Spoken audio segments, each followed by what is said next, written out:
Hello and welcome to this episode of Not Just Ghost Stories. I'm your host Josh, joined by Jackie and Laura. We are a small team of experienced paranormal investigators, and here we discuss different locations that we've investigated, along with a little history and the paranormal evidence that we found. Today, we're going to be resuming our stop properties. We're going to be talking about Randolph County Infirmary out of Winchester, Indiana. Laura, would you like to tell us some history? I'm sure. So it was originally known as Randolph County Poorhouse. In 1851, the county purchased a tract of land to house the poor, mentally, physically challenged, single moms, elderly, and orphans. The dwelling on the property was used to house the 13 inmates.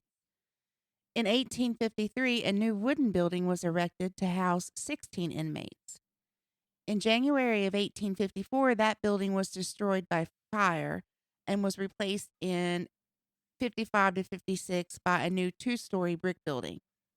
The current structure that sits there was built in 98 and 99. It had 6 wards, several private rooms, laundry facilities, kitchen, and separate dining rooms for men and women. The 350-acre property also had on it a pump house, a barn, a secondary hay barn, machine shed, 3 garages, and a chicken house. There is also a cemetery that's located about 230 yards northwest of the infirmary. Within the infirmary, there were over 200 deaths reported in its long history. In 1994, the property was bought by the county and reopened as Countryside Care Center. It housed 12 residents, and at its height, it housed 78. In 2008 to 2009, Randolph was shut down. At the time of its closing, it had only 5 residents and was being used as a storage facility. In 2015, it was bought by Dan Allen and added to the Save the Old Properties family. All right, thank you for the history. Now, Jackie, you've been to Randolph County. I don't know how many times.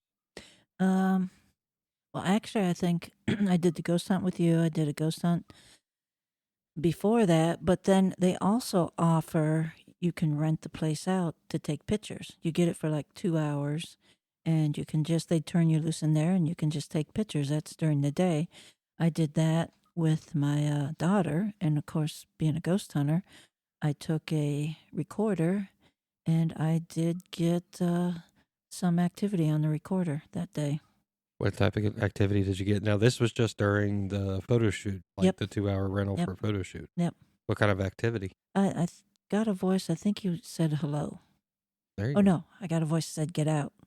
I didn't Yeah. think he was. He Yeah. said get out. So, and then me and Laura, this was our first time actually doing an investigation there. So, we had some experience. We had some newbies that we were trying to figure everything out. The place it's not huge, but it's a lot of walking and a lot of stairs. 3 stories, 3 right? stories high. And that doesn't even include the basement, really, if Yeah. you count that. Because there's an attic to it. You got your first and second floor and then your basement.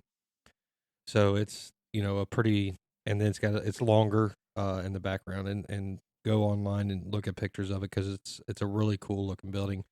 They try to keep it really well as much as they possibly can.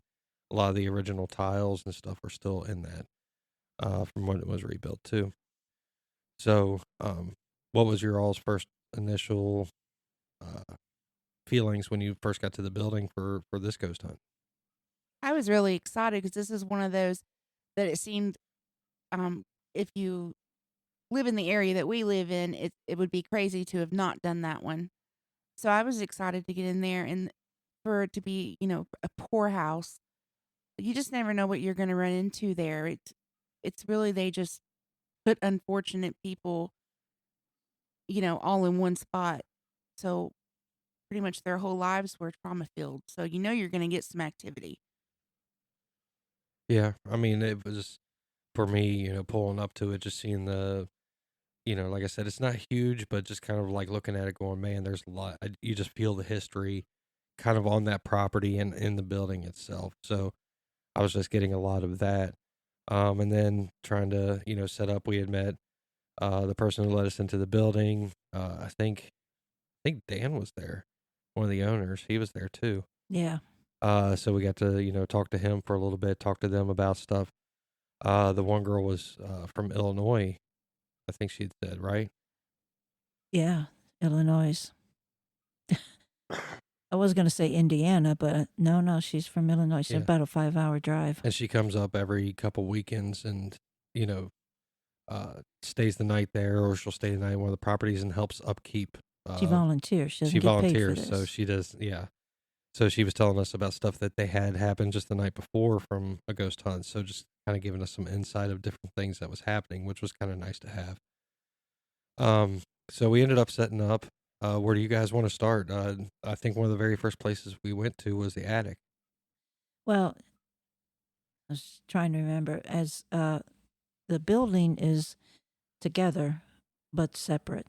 The front where the visitors would have been invited, where the resident caretaker would have lived, is closed off. There's doors, 2 doors on the first floor and the second floor, and you open those doors, and on the left side, that's the men's side, and the right side's the women's side, or maybe I got them mixed up and stuff. So that would have been where the inmates were stayed. Also, from there, there's a doorway to a stairs that go down to the basement, Mm-hmm. which would have been maintenance was down there, and things like probably they kept a lot of their food down there and stuff like that. Well, down in the basement is where the kitchen actually was, all the way in the very back of everything.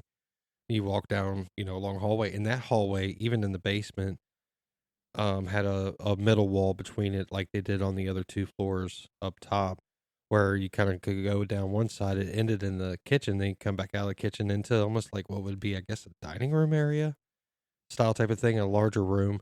And then there was actually a couple rooms down there too, um, including the mirror room that Oh we'll get yeah. to.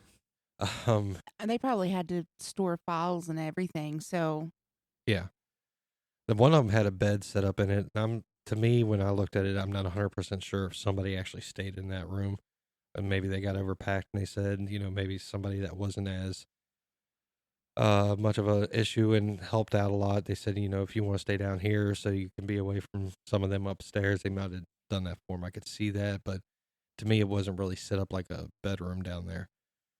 But the kitchen was down there with they had a big walk-in refrigerator at one point in there. Of course, it wasn't working, but it's all still there.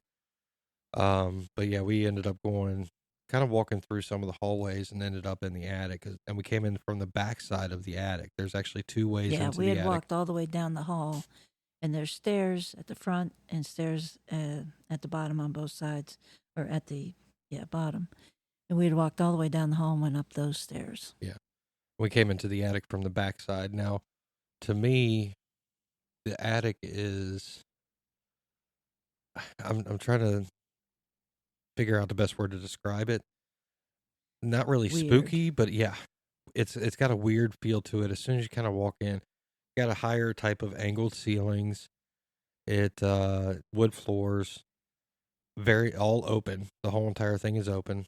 I was going to say that seems to get us all the places. If you think about the places we've had a lot of attic activity, it has been those slanted ceilings, where the beams are exposed. Yeah, It's like an unfinished attic. yeah, And this one had the vents. it had, A it whole had a bunch couple of vents that vents. ran through it.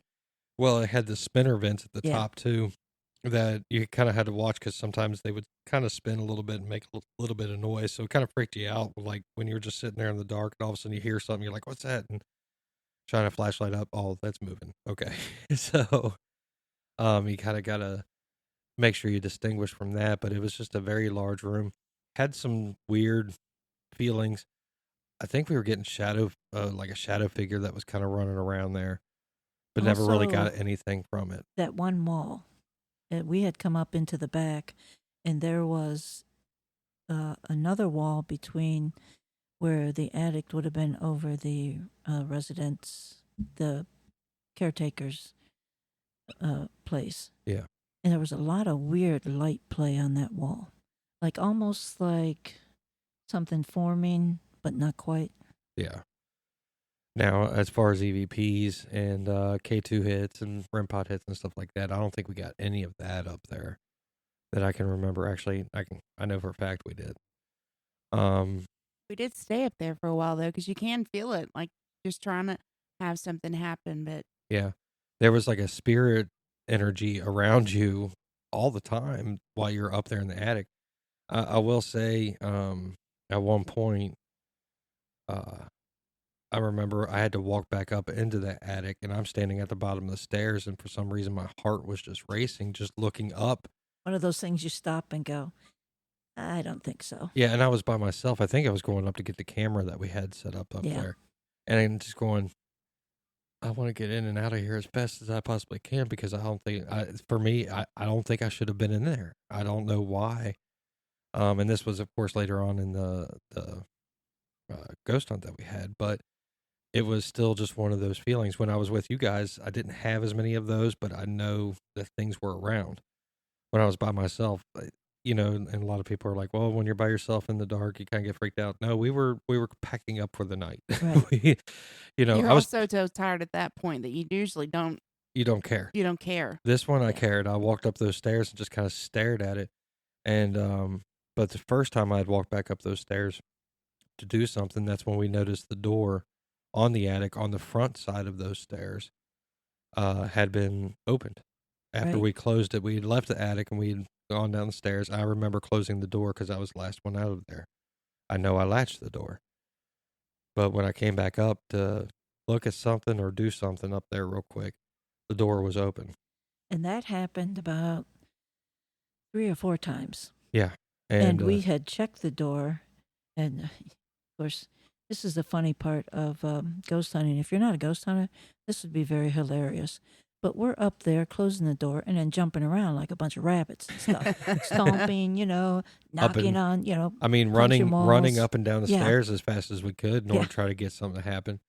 Closing the door while, somebody's on the inside of the attic trying to jump around it, trying to, we must have looked hilarious on camera because, you just see us jumping, trying to get something to happen with that door.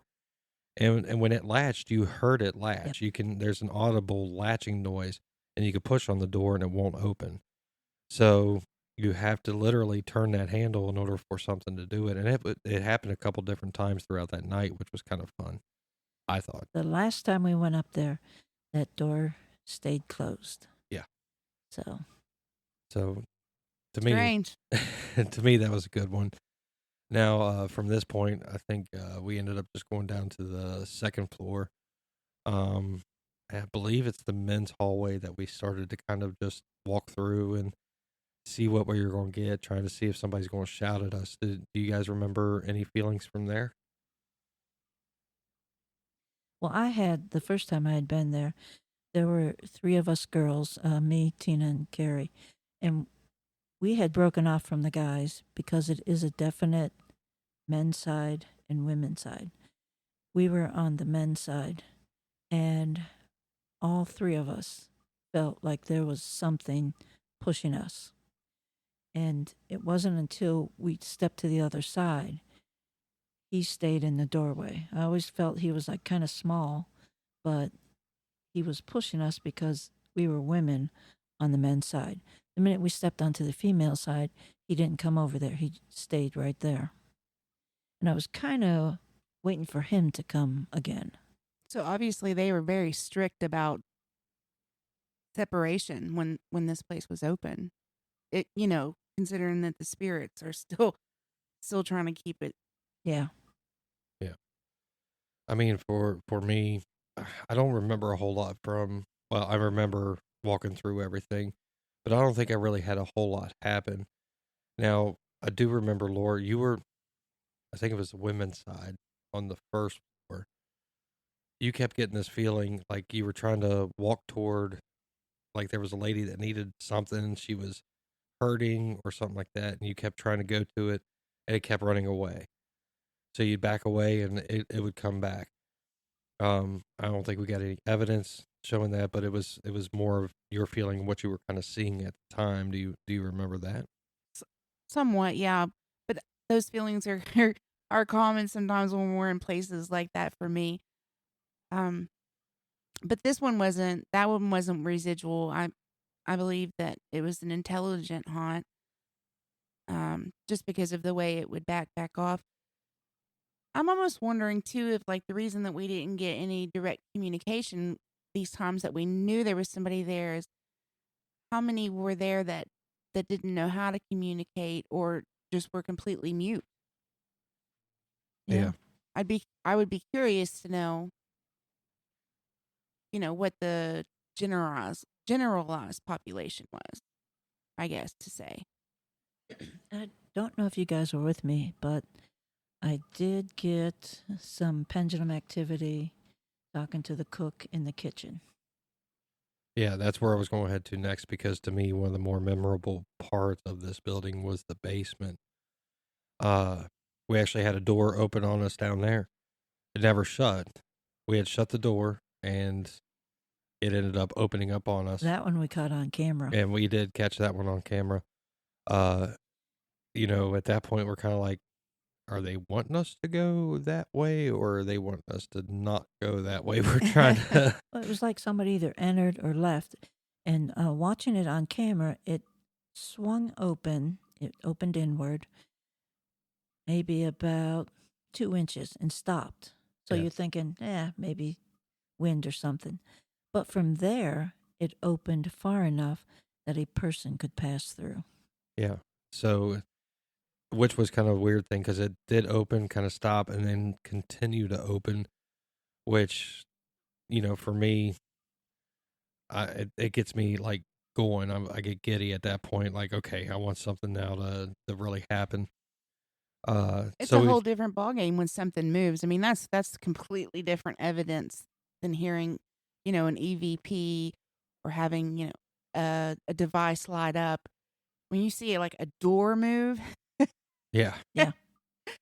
it really kind of it gets your blood pumping. You kind of like everything turns on for you all of a sudden, and that adrenaline rush kind of kicks in when something starts to move or something like well, at that. that point, they're not just interacting; they're able to somehow get a hold of it and move it. Yeah. That's just different for me. It hits a little more, kind of makes you take a step back, like, well, what? I wonder what else they can do.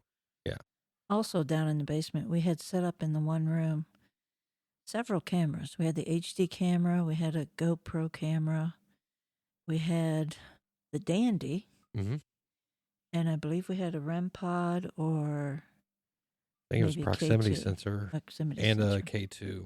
I mean, I always Now, carry my K2. That anyway. was down in the basement on one end of the building. I think we were in the kitchen or just coming up that hall at the back end. And I believe you're the one who saw it first. You heard the Dandy go off. Yeah, we were in the kitchen. That door that had opened on us, we just left open because that way we can see all the way down the hallway back into those rooms. Where we went down into the basement to start off with, where we had all of those cameras and everything set up, was actually under the livable part. The actual, I guess you can say, administrators. Right. Front part of the building. It was right up underneath that. Where the kitchen's at is actually on the other opposite end of the building, all the way down the hallway. So we wanted to be able to see all the way down those hallways. So we left that door open just for that reason. And while we were in the kitchen, just kind of walking around, I heard the dinging, and I wasn't 100% sure if it was REM pod or if it was Dandy yet until I started walking back down the hallway, and it happened again. When I was about halfway down the hallway, and that's when I was able to identify that was the Dandy being hit. I think, Laura, you heard it with me. Yeah. So I can't remember if you heard it or not, Jackie. I did. Which, was to me. So, but on the camera, one camera was pointed directly on the Dandy. Yes. Did the Dandy ever show? We also had a recorder in there. The HD camera does audio. The GoPro does audio. We had a recorder in there. I picked up nothing on the audio, and that the Dandy did not move. But we all heard it.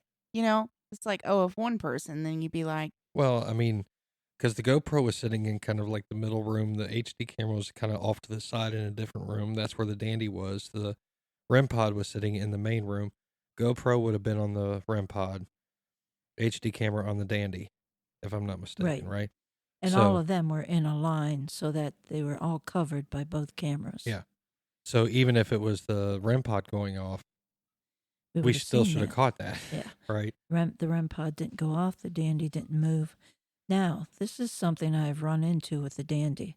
I have had people, the Dandy needs power to sound off. It can move, but you're not going to hear dinging. But several people have had it not plugged in and have heard it go off. And some people have had it plugged in and while looking at it have heard it go off, but it's not moving.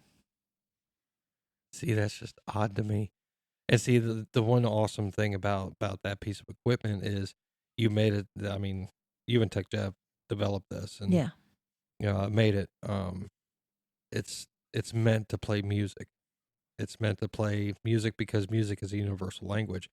So is it something that's understanding what that is, and then maybe out loud trying to say something in a music type of You're language? saying maybe they're manipulating the Yeah. inside. Something. Who knows? Because, like I say, I made it for its pendulums. They can manipulate pendulums, and its musical notes. And I made it that they could hit it, and it would sound off. They took it. The spirits took it one step further and decided, oh, we don't need that electric shit, and we don't need it to move. We can make it go off. Yeah. I mean, it's even got lights on it, so that way when you have a camera on it, you can know exactly which pendulum's moving. Yeah. Because the light correlates to which pendulum it is, which is being able to hear it. We've had it go off on a couple different ghost hunts that we've been on. Usually gets played with by children quite a bit. But hearing it go off, you kind of get shivers down your spine. You're like, oh, there's something happening down there. And as I'm starting to walk down toward that hallway, and then all of a sudden it happens again. Okay, but I remember walking all the way down to the end of that hallway. Nothing in there's moving. Nothing's around. Making sure everything's still good, and walking back down, and it never happened again. This is the second time I did a show there. Randolph sponsored a show there, and I had a table there, and I had the Dandy sitting on the table. Now, the windows were open, but the windows had been open. I'd been there a couple hours, and there was only me and this other girl, and I was over at their table talking to this other girl. Nobody else came in and the Dandy went off. And this time it was moving, and it wasn't the wind because there were curtains. The curtains weren't moving. So there was no wind, but the Dandy was actually moving and going off. See, that's pretty cool. I'm sorry to be so quiet, but really I'm sitting here and even now my brain is trying to come up with a why. Yeah. I'm not succeeding, but I'm still trying. Well, I mean, we've even had reports. We did a show down in Somerset, Kentucky, and that's where the Paranormal Museum is. Oh, they have it go off all the time. They have it go off all the time, and it's not plugged in. It's not plugged in, yep. And they're like, it goes off here all the time. They have people coming, people that are going through the museum come back and go, that thing is going off. Is it supposed to do that? Yeah. There's no battery backup on this thing. It has to be plugged into a battery or a wall. So. And for it to have all this, unexplained activity that doesn't show up, do you think it's possible that there's a lot fewer of these out there? So a lot of spirits should probably be pretty familiar in a place like Randolph, that they know what a REM pod is. They know where the recorder is. They know how to work the flashlights because it's been explained over and over and over. But then when you have this new thing, and I have to say when it's set up, it looks pretty cool. I would want to play with it to see what it did, if I didn't know. So maybe that's what draws them, and maybe they don't know to swing it. They just make it work however they can, and that's what they get. I think you're right, because remember, we had it set up at that school we did, and you had your recorder. It was in a locked room. You were the only one in the school. It was in a locked room, and you came back, and on your recorder, you heard one spirit go, "What's this?" Yeah. And the other one go, "I don't know." No, we did that. I think we even said that in the podcast of that school. Yeah. It's an undisclosed school. It's still an active school in that Dandy. Um, I have two different voices on EVP talking about it, going, I don't know what this is. What is this thing? Why is it here? Type of thing.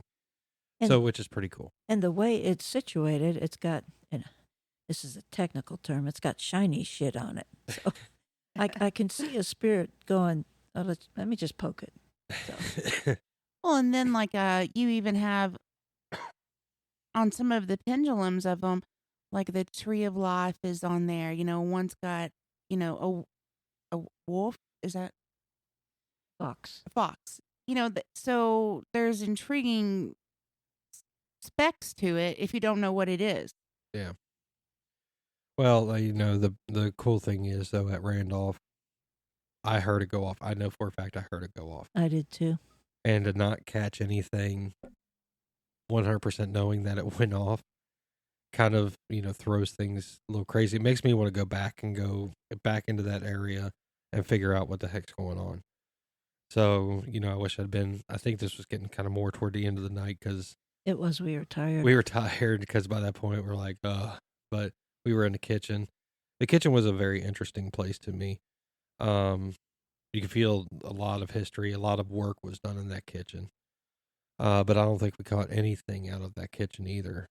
Just when I was in there. And I started my conversation with letting her know that I also worked in kitchen, school kitchens and stuff. And I'd been the manager and I'd been the cook and kind of talking to her like, two people that have shared this same job. Yeah. She didn't talk a lot, just a couple yes or no's. Yeah, like I said, I mean, it was, like I said, you can tell a lot of work had been done in there, but we didn't get a whole lot, coming out of it overall. Then as we were walking back we were down the other hallway, walking back toward the front of the building. That's when we came into a room that we walked in and went, what? Why is this here? And it was full of mirrors. Oh, yeah. You always gotta wonder.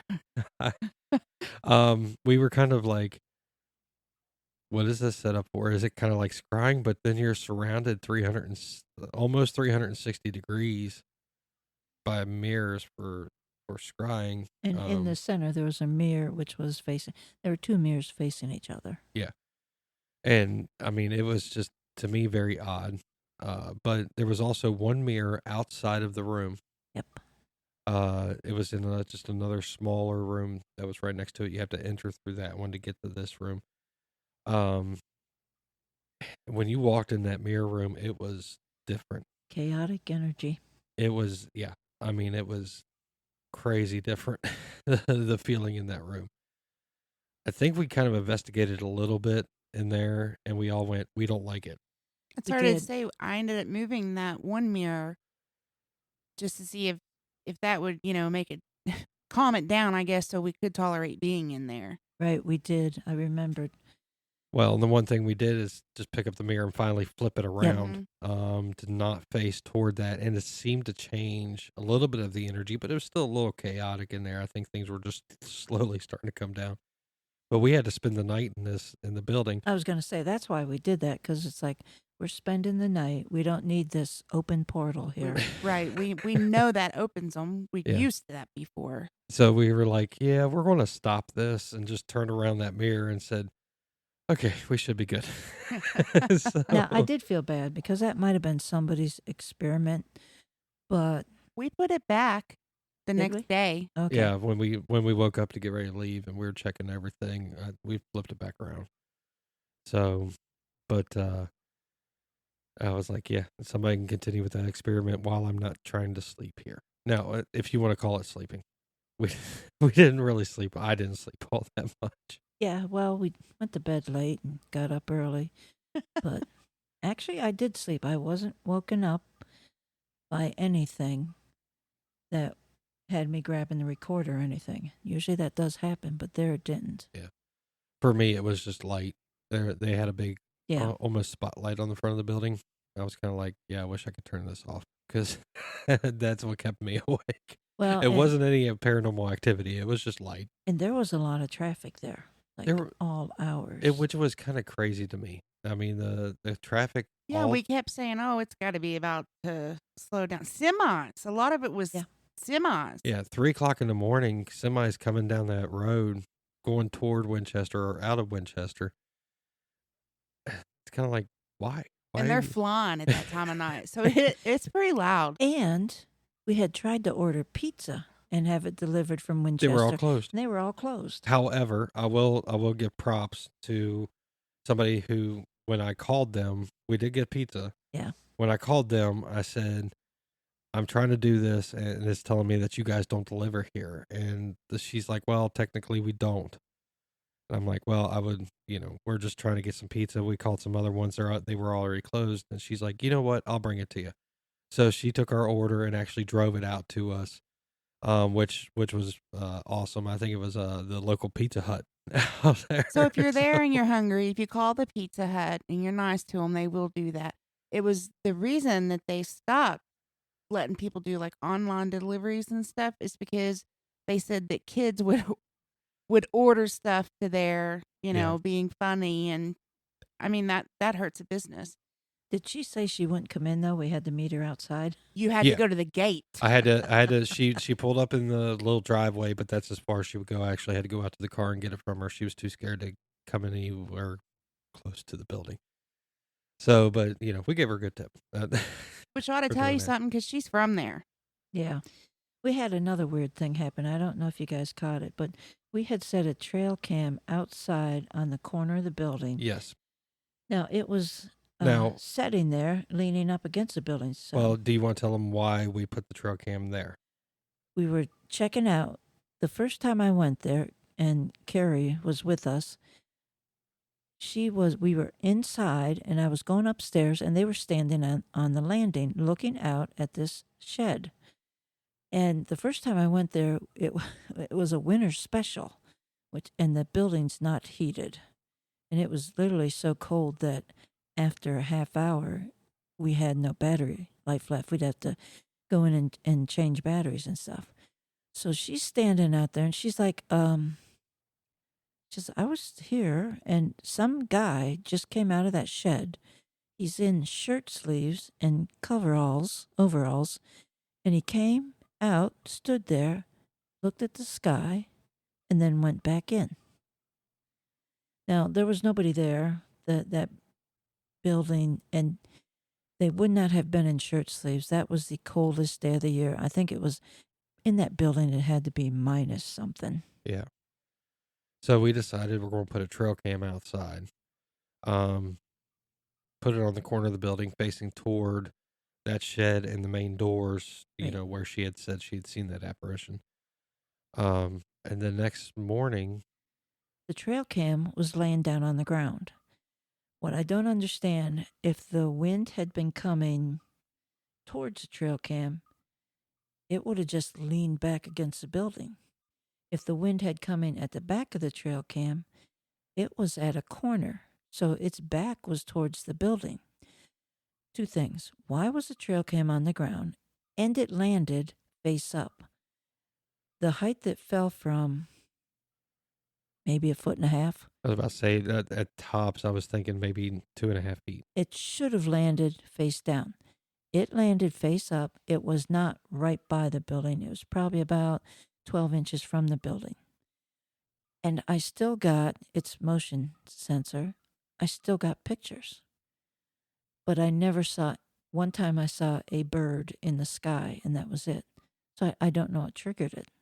But I got a lot of pictures of it laying on its back, staring at an empty sky.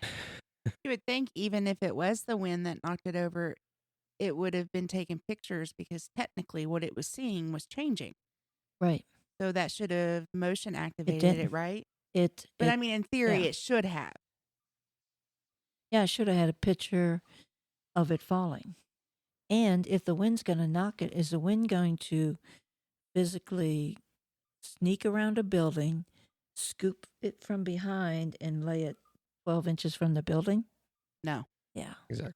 So we had some pretty cool stuff happen there. It's one of those places I would love to go back to, and kind of get a reset on things and try to get some questions answered. However, whenever I go to try to answer some questions, I end up with more questions. So it's yeah, We did end up going back to the attic. I Mhm. don't know why we went back to the attic, but we found a vortex in the attic we did. that at the first time, as we were all sitting there and you feel nothing's happening, but something's going to happen. And that's what we were feeling. The second time, the vortex was open and you could actually watch like flashes. It's like when they do that fast forward, like they're taking a picture of a busy street, people walking, and you just see that they go really fast forward and stuff, and the people just come out like ghosts. That's kind of what I was seeing. I don't know what you guys were seeing, but I just felt it. I wasn't really seeing anything from my end of it. For me, it helped it make more sense, though.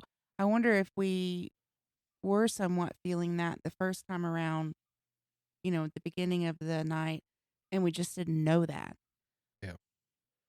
but because it was huge, it was off to the side, but it was huge.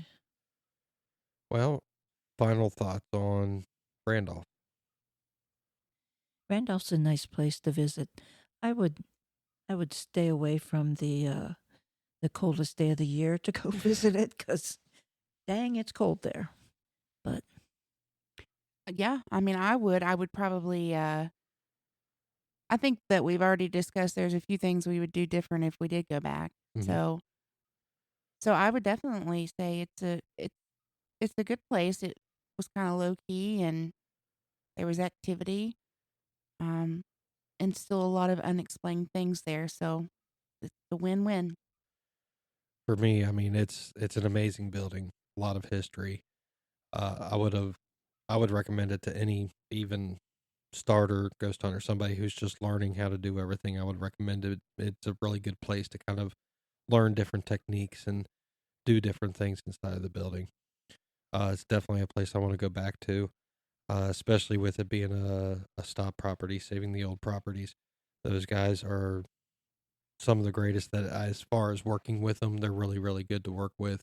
Really good people. Every time you call, you're going to get somebody on the line. It's not a robot, it's not an answering machine. You're going to get somebody, and they're usually the sweetest person in the world. yeah, and they So do winter specials. they do winter specials. I mean, they even do, if you end up doing other properties, they'll give you a slight discount. If you say, hey, I just did this one, if we decide now we want to do this other one, they'll try to work out trying to give you a discount if they're able to. Do they do? I can't remember, but do they do public hunts Yes. there? They do. I thought they did. Yes. So Yeah. that kind of helps you save too. If you don't have, or if you just don't have anybody to go with. Or if you just want, like I say, you rent it by the hour, but it's a minimum of 2 hours. And we got there, and the lady, she remembered me from one of the ghost hunts, and she says, "Do you want the tour?" And I said, "No, I've been here." She's like, "Good, because I don't like going through those doors." So, and it was 2 hours. We were the only ones there.